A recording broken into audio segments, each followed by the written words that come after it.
Bienvenidas, bienvenidos. Esto es Galería VIP. Trino está con nosotros para presentarnos Viva la Familia, pero bien lejos. Muchas gracias por estar aquí. Al contrario, muchísimas gracias por la invitación. ¿Qué te dice tu familia de que nada más te presentamos como Trino? No, felices, así me conocen realmente. Cuando me dicen José Trinidad es porque a lo mejor me están regañando, me asusto, ¿no? Así me decía mi mamá, José Trinidad. Pero Trino Cuidado, es más, ya. sí, es cuando ya va algo más en serio. Pero Trino es, ¿qué te puedo decir? Desde chavito, soy el tercero de una generación de Trinos, o sea, mi abuelo, mi papá y yo. Y ahora yo tengo un hijo, pero le puse José María. Ya le cambiamos ahí, le decimos Chema. Ok, serán Chemas y Trinos. Cuéntanos, Viva la Familia, pero bien lejos. Sí, fíjate, es una idea que surgió a partir de mi mujer Margarita, que es terapeuta de niños.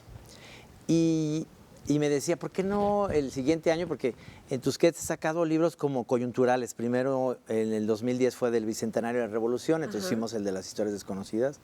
En 2011 fue sobre el fin del mundo, porque se iba a acabar el mundo en 2012. Y otras patrañas. Exactamente. Y luego en 2013 fue el año de la película del Santos. Y este año no había absolutamente nada coyuntural, entonces en un principio era como una onda sobre crianza. ¿Por qué no hablamos sobre cómo educamos a los hijos y demás? Pero se me hacía como muy cerrado y luego ella me empezó a hablar de las terapias y hay muchas patrañas en ese sentido en terapias porque de repente vinieron esta onda New Age de hacer como constelaciones familiares. Y no es que esté mal el proyecto, sino lo que está mal es que de repente los que dan ese tipo de cosas, pues no son psicólogos. No se tomaron ese cursito. Ese cursito de 2 semanas. Entonces abres a una familia al problema y luego no sabes cómo cerrarlo. Entonces también iba como por ahí y dije, no, pero a ver, el común denominador de todo, de la crianza y todo, pues es la familia. Somos latinos, desde los italianos, españoles, argentinos, peruanos, acabar en México. La familia es un núcleo que ha sido de toda la vida como la base de todo, ¿no? Entonces, quizá los norteamericanos tienen un concepto de familia a lo mejor mucho más frío, porque a los 18 años ya quieren correr a los hijos, ¿no? Y nosotros tenemos a nuestros hijos en las casas, bueno, en muchas familias hasta los 30 o 40, ahí siguen viviendo con los papás y no pasa nada. Muy a pesar. Sí, o te adaptas, ¿no? En tu caso, ¿cómo es la familia? Mira, mi familia es una familia común y corriente y típica tapatía. Mi mamá es salteña, mi papá es de Guadalajara, soy el más grande de 5. Somos una familia, digamos, en la época en la que yo nací, soy del 61, que era una familia media, ¿no? Porque casi todos tenían 10 hermanos. Entonces aquí pues éramos 5. Y yo creo que mi papá, que es dentista, todavía vive, es dentista y tiene un laboratorio dental, tenía la idea de que yo siguiera con su trabajo, ¿no? Y entonces Alejandro, mi hermano, el que sigue, es dentista. Y decían, mira, te vas a morir de hambre haciendo monitos, pero una cosa sí te digo, ¿qué quieres estudiar? Le dije, comunicación, porque yo quiero realmente... De hecho, estudiaste, ¿no? Sí, soy licenciado en comunicación. ¿Me puedes decir licenciado aquí en adelante? Licenciado Trino. Entonces, terminé mi carrera y él me decía, y si terminas la carrera y no vives de esto, porque de los únicos que viven de los monos son Abel Quesada o Ríos, y tú no eres eso. Así que puedes acabar acá de dentista. Y el miedo que me dio, dije, no, ahora acabo de monero. Y me puse a hacer monos. Y terminando la universidad ya estaba yo publicando en el 1+1. Pero espérame, en la universidad hiciste algo, ¿no? Sí, claro. Como un periodiquín. Hicimos un periódico porque tuve la fortuna en la universidad y en la prepa. Somos de una generación en Guadalajara en donde surgieron, pues hubo un boom de mucha gente que se dedicó a las cosas que se dedicaron y les fue bien. O sea, yo soy muy amigo de Guillermo del Toro, fui asistente de dirección de su primera película de cortometraje, Doña Lupe, y seguimos siendo muy cuates. ¿Hicieron Cáspita? Hicimos una revista, él la produjo, que se llama Cáspita, sobre historietas. El Galimatías, con Falcón, con Gis, que sigo haciendo cosas con él. José. Creciste, de hecho, con Gis. Sí. Primero tú fuiste a su casa. Sí. Enseñaste así los dibujitos. ¿Eso ya te lo sabes? Cuéntamelo. Gis se enoja que cuente eso, pero es verdad. Un amigo mutuo nos arregló la cita y él siempre ha sido muy tímido, ya no, ya se le quitó, pero vivía en una casa muy grande por la avenida Hidalgo y llegué yo a su casa, su mamá que era yucateca, pues pásale, allá está José Ignacio arriba. Entonces ya subí y él estaba ahí en un estudio envidiable, su cuarto era un estudio envidiable para dibujar. Digamos que tenía presupuesto para vivir de los monos. Si no quería estudiar no importaba. Su familia le iba a pagar para ser monero. Y entonces yo llegué con mis monos y los vio y dice, ¿y esto es lo que haces, maestro? Sí. Ah, hombre, qué bien. Bueno, pues muchas gracias. 3 segundos, me dio mis dibujos, me cerró la puerta y yo no sabía cómo salir. Entonces empecé a perderme y la mamá me vio abajo, me dijo, ay, que José Ignacio, que no te despide. Y entonces ya me Oye, pero él despedí. dice que el mamila fuiste tú. Claro, cada quien da su versión. Y salí y de ahí dije, no, yo con este mamón ya no quiero saber nada. Y después la vida nos volvió a unir ahora en la música, porque yo formaba parte de un grupo de rock punk. Ajá. Y tocábamos a los Ramones y abríamos, digamos, los conciertos al grupo Estrella, donde él tocaba la batería. ¿Él y su hermano o nada más? También su hermano, sí, Ajá. Juan. Y entonces tocaban Pink Floyd y eran esta onda pacheca de progresivo, ¿no? Mientras nosotros éramos los Kings y los Ramones. Ajá. Y ya ahí me empezó a caer bien y le empecé a contar la anécdota, empezamos a hacer monos juntos. ¿Pero qué le dijiste? ¿Te acuerdas que me...? Claro, ¿te acuerdas que mamón te portaste conmigo en tu casa? No me acuerdo, yo no me acuerdo, siempre dice que no se acuerda, pero le suena Su muy... caballero, no tiene memoria. No, y dice, me suena que sí puede haber pasado por mi timidez, ¿no? Porque era muy tímido. Y en el ITESO nos hicimos muy, muy amigos. Ya en la carrera. En la carrera, haciendo estos proyectos.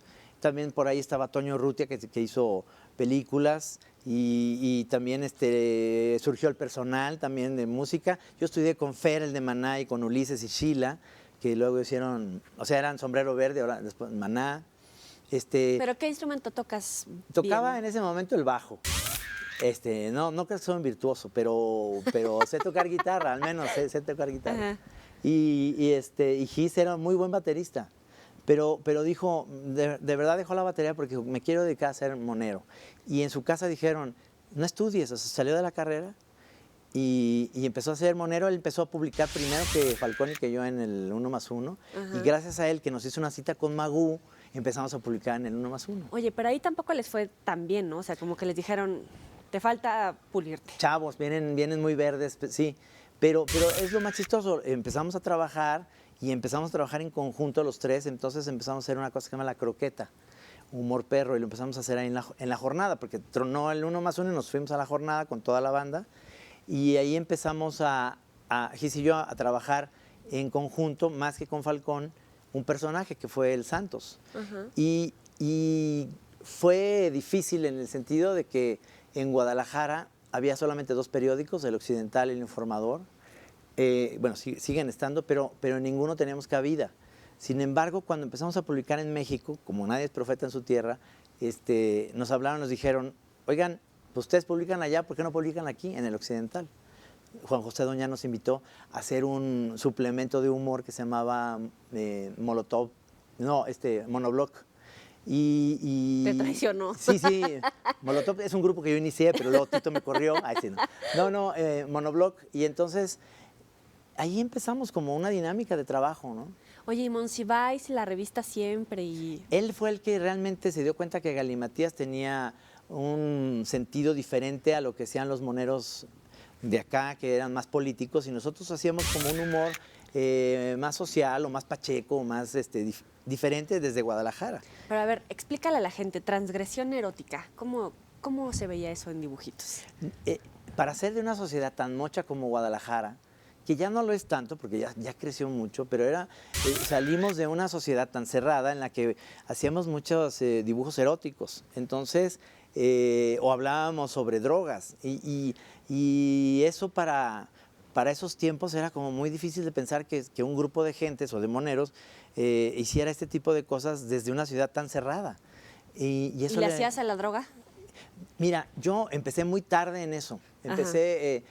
Salí del ITESO y demás, y por ahí de los 27 probé la primera vez la MOIS. Pero no se puede trabajar con eso. O sea, y ya tenía yo una edad suficiente como para decir, pues eso está bien, pero tampoco me va a clavar. Y yo me tardé mucho. ¿Y en lo sexual veías qué tipo de materiales? O sea, ¿leías o dibujito o qué? No, te voy a platicar una historia de bullying. Esta es una historia de bullying del Instituto de Ciencias, donde había un grupo yo estaba en segundo de secundaria y los de tercero de secundaria eran súper bravos. Pero me gusta jugar fútbol y donde jugaban esos de tercero, pues me gustaba jugar de portero. Y para poder entrar a ese grupo o algo, pues eran súper difíciles porque te veían chamaco, te pegaban y demás. Entonces uno de ellos, que no voy a decir su nombre aquí, porque ahora ya es un connotado empresario, dijo, a ver, ¿quieres entrar acá y dibujas muy bien? Porque tenía yo fama de que dibujaba muy bien. Me llevó a Betty, Verónica y Archie. Dice, hazme a Betty, Verónica y Archie, y me llevó unas revistas porno, y dice, pero que estén haciendo esto. Entonces dije, ¿cómo? ¿Cómo? Y si no, te vamos a madrear. Entonces, por el miedo y por pertenecer, pues lo hice, ¿no? Estos sacaron, y me salieron bien, ¿eh? Entonces sacaron copias y se descubrió esto, y le llamaron a mi papá a la dirección. Mi mamá no quiso ir a la dirección, y lo llamaron a él y le enseñaron los dibujos. Y mi papá reaccionó padrísimo, te voy a decir, mi papá agarró los dibujos, los vio, los rompió, dijo, esto no es lo que hacemos en la casa, ni es lo que tienes acceso. ¿Qué pasó ahí? Yo no quise decir nada porque además los bullies decían, si dices algo, si rajas, te vamos a golpear. Entonces yo estaba en esta parte en la que dije, pues se me ocurrió. Entonces no me expulsaron porque realmente era buen alumno y creen que esa parte fue una cosa... Un desliz. Exactamente. De la crayola. Mi papá rompió los dibujos. En ese momento, a las 11 de la mañana, me llevó a la casa. No me expulsaron ni nada. Entonces llegamos, me acuerdo perfecto, a la biblioteca que teníamos y sacó un libro de Goya y empezó, y había unos desnudos ahí y dice, esto es arte. Dibuja el desnudo es muy bonito. Dibuja esto. Esto es, el desnudo no tiene por qué hacer lo otro. Y entonces me di cuenta... Pues sí, o sea, en vez de regañarme, en vez de ser una cosa difícil, creo que tomó una muy buena decisión. Yo ya de broma ahorita digo, oye papá, pero esas están bien gordas y Betty y Verónica están bien buenas. pero yo creo que hizo muy bien mi papá en ese sentido, es decir, no te desvíes en cosas que no valen la pena. El dibujar, como y bien dibujas, también hay arte y el desnudo es bonito. Entonces, de alguna manera, eso... En Gis, en Falcón, y tenemos esa, digamos, afición a hablar de lo sexual, pero no en lo pornográfico, sino sexual como si fuera algo natural. Entonces el humor se volvió así. Oye, pero en algún momento en tu familia hubo esta plática de, a ver, Trinidad, te voy a decir que es una relación sexual. No, porque... ¿Drogas? Ni de drogas, no. Estamos más a la deriva nosotros, como diciendo, hay ejemplos, pero nunca es directo, como que más bien es, esto no lo debes hacer, lo que no se vale, lo que sí se vale. Entonces, ya más bien era el sentido común y decías, pues no, hombre, y además los que me hacían bullying, como no los delaté, se hicieron mis cuates. Entonces ya jugaba fútbol con ellos y ya era parte, o sea, yo no bulleaba, pero veía que trataban mal al gordito, al chaparrito, al prietito. Salía Trino el defensor. Pero ya no me molestaban a mí. Entonces yo fui como una parte en la que, de respeto para ellos, de que no los acusé. Oye, pero estos materiales justamente se han vuelto una especie de enseñanza, tanto para adultos como para niños, ¿no? O sea, te puedes leer algo de esto y te hacen clic muchas cosas a través, si quieres, un poco de la ironía, de la sátira, Por pero supuesto. es muy inteligente. Porque la idea, si tú lees esto, volviendo al libro de Viva la Familia, es una crítica ácida, pero no amarga. Es decir, realmente las familias, por más funcionales, hay cosas disfuncionales. Y por más buena educación que tengamos en la casa y demás, siempre hay dinámicas tóxicas. Y yo creo que es alguien que vea el libro, yo les digo, no lo compren, vayan a una librería y vean 2, 3 tiras y te vas a identificar con lo que pasa. Si no, es que a lo mejor o eres de probeta o eres extraterrestre, porque realmente está todo lo que pasó, o sea, es desde la escuela. O sea, yo estuve en una escuela que era las Michel, el Kinder Michel, que eran unas señoras medias amargadas que nos rompían las reglas esas de madera en la cabeza, eran de la teoría de la letra con sangre entra, y era, o sea, yo veo a mi hijo Chema que ahora va a la escuela y yo digo, están mal los niños de ahora. Dice, ya, qué padre, a la escuela, o sea, porque tienen material para trabajar, porque los grupos son de 6, 7, en su salón, cuando acá éramos 35, Todos, ¿verdad? ajá. Y no te dejaban ir al baño y cosas así terribles, como un campo de concentración. Oigan, les recomiendo este libro. Vamos a hacer una pequeña pausa y volvemos con ustedes. No le cambien.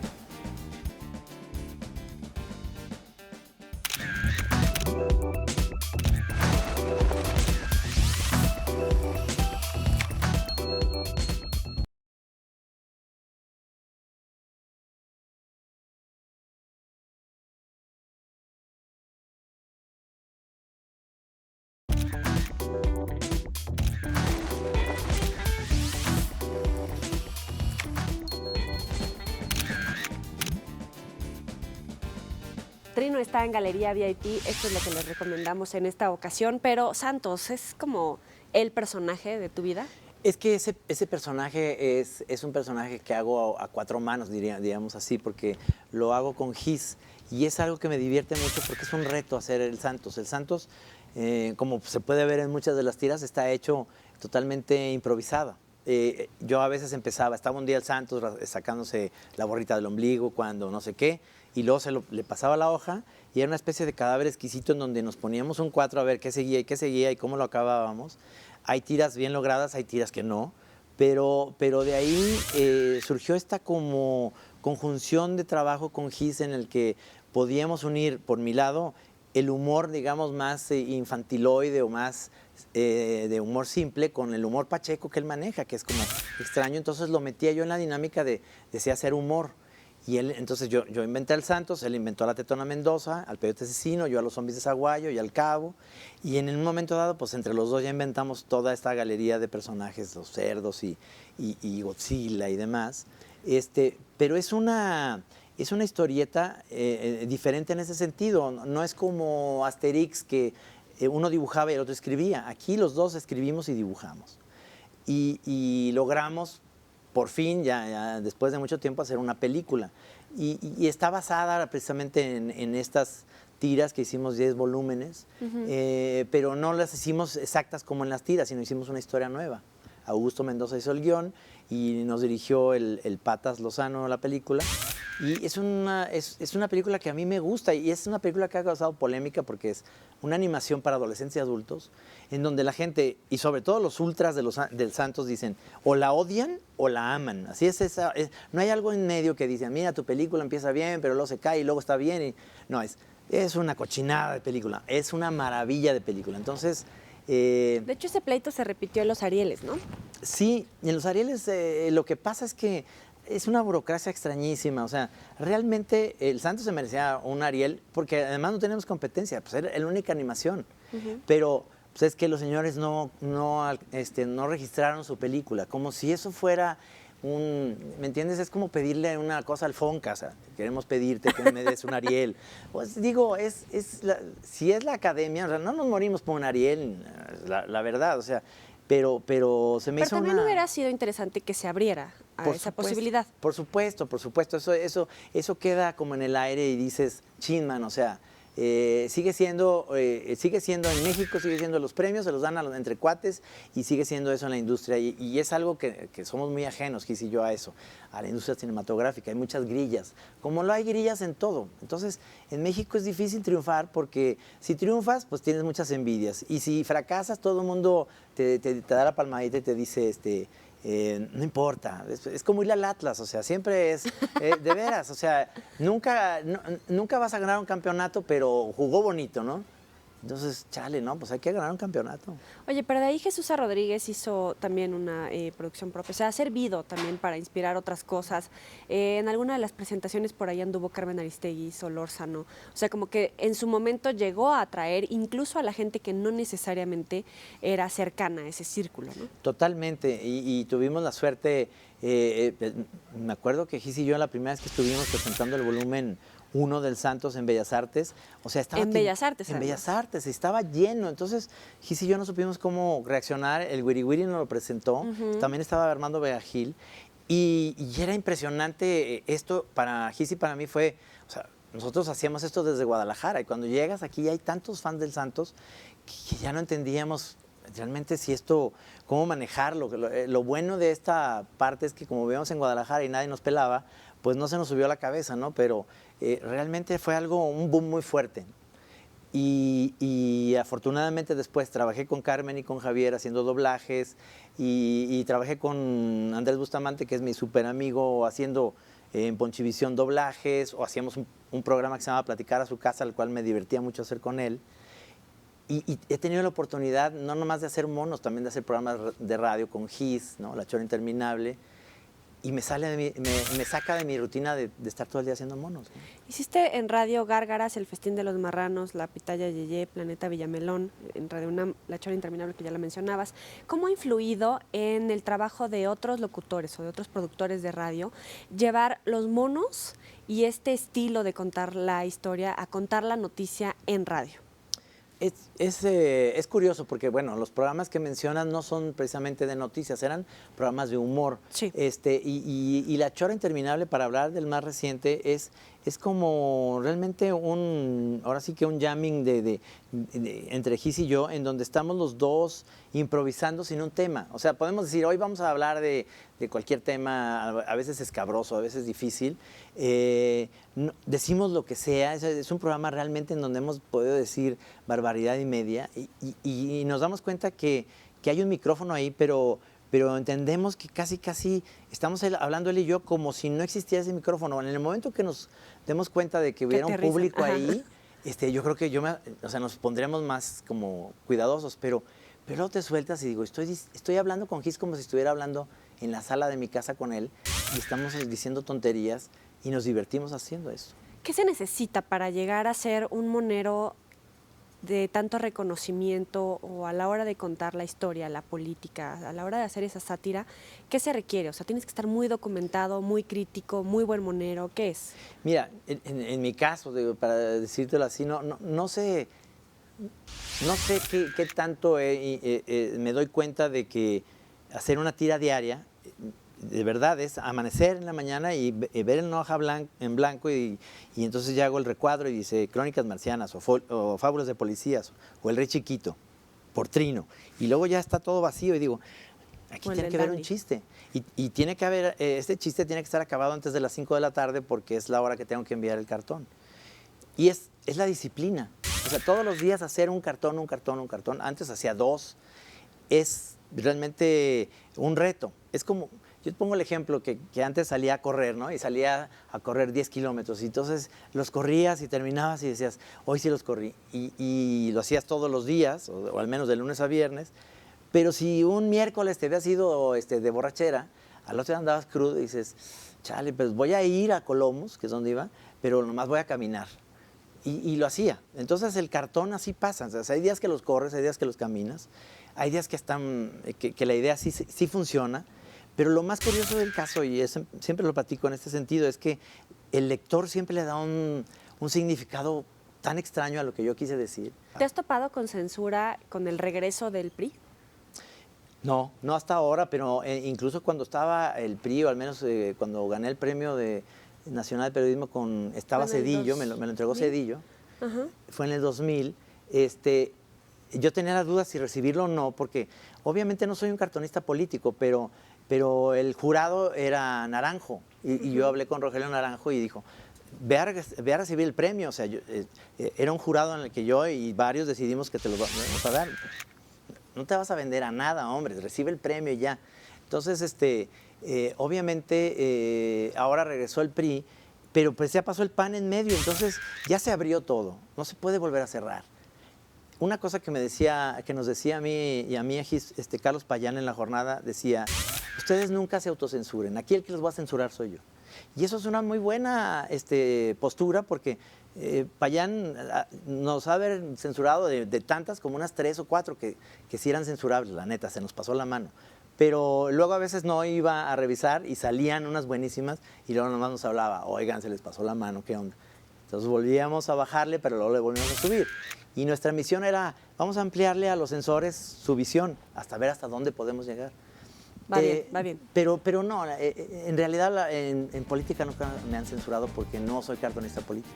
Vamos a la sección de los 7 pecados rápidamente, te voy diciendo cada uno.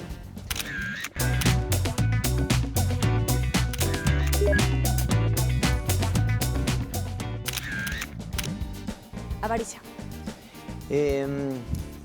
Cualquiera que sea del PRI. Envidia. Se llama Sempé, que es un caricaturista francés. Ira. Que el Atlas no ha ganado un campeonato en más de 50 años. Gula.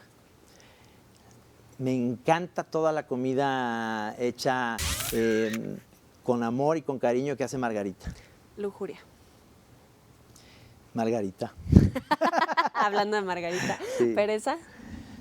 La vivo constantemente. O sea, si por mí fuera, yo soy un bon vivant. Yo no quisiera hacer nada todo el día, más bien vivir de mis rentas y disfrutar la vida y ya. Soberbia. Es algo que llega y me llegó en un momento, pero realmente es una pantalla, no sirve para nada. Luz Saldívar dice, ¿a quién admiras de los moneros? Sempé. Y Paulo Islas, ¿qué te metes? Ahorita me encanta, y lo pongo viva en la familia, me encanta el vino tinto. Y ahora es de mucho caché decir, qué buenos taninos tiene esto. Y en realidad lo que quieres es ligar con las chavas. Qué interesante, sabe de vino. Entonces, obviamente el tequila, y me encanta el mezcal. O sea, soy un borracho. Me encanta socialmente, es decir, no me gusta solo, no soy así. Y las cervezas artesanales me empezaron ya a gustar mucho, pero todo es acompañado de comida. Es decir, no es el alcohol y beberlo por nomás. Me gusta un buen platillo, combinarlo con una buena pasta, con un buen tinto, ¿no? Y soy fan de los digestivos, pero son peligrosísimos. Trino, un placer tenerte aquí. No, gracias y estoy feliz porque ciertamente las preguntas que tenías me investigaste bastante bien. Creo que sospecho de que hablaste con alguien de mi familia. Sospechas bien. Nos vemos la próxima. Pásela muy bien.